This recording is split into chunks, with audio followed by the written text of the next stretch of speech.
And here it is, the final installment of this DVD player repair series. I was about to throw in the towel. I was about to give up on this thing. But in a desperate effort, I reached out to ChatGPT.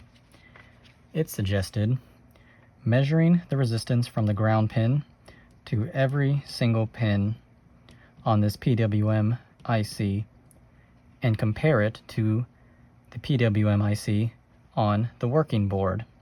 And I did that. Lo and behold, this resistor here, get that in the camera, this resistor here was replaced by the customer. I guess there was miscommunication. I thought he only replaced surface mounted components. And this resistor was different than what was on the working board. This is a brown, black, yellow, gold. On the working board, it was a brown, black, gold, gold. Quite a bit of difference if you look up what those colors mean. So I ordered these replacements. I'll cover the address here, but from Bud's Electronics. I've ordered from him before. If you order early enough, they'll ship out same day.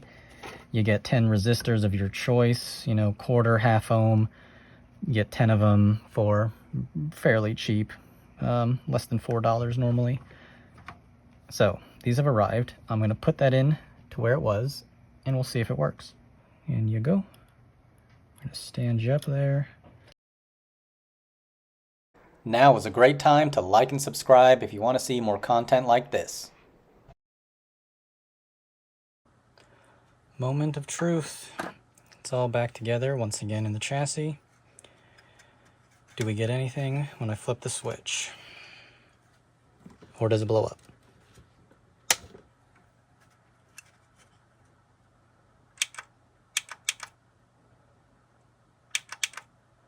That's disappointing.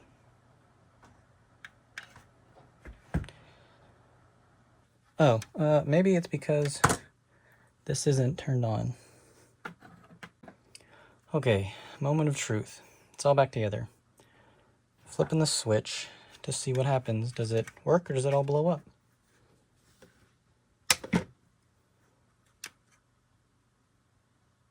Felt like I heard something.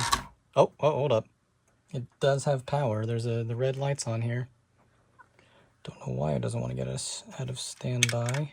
Oh, hold on. It just turned green.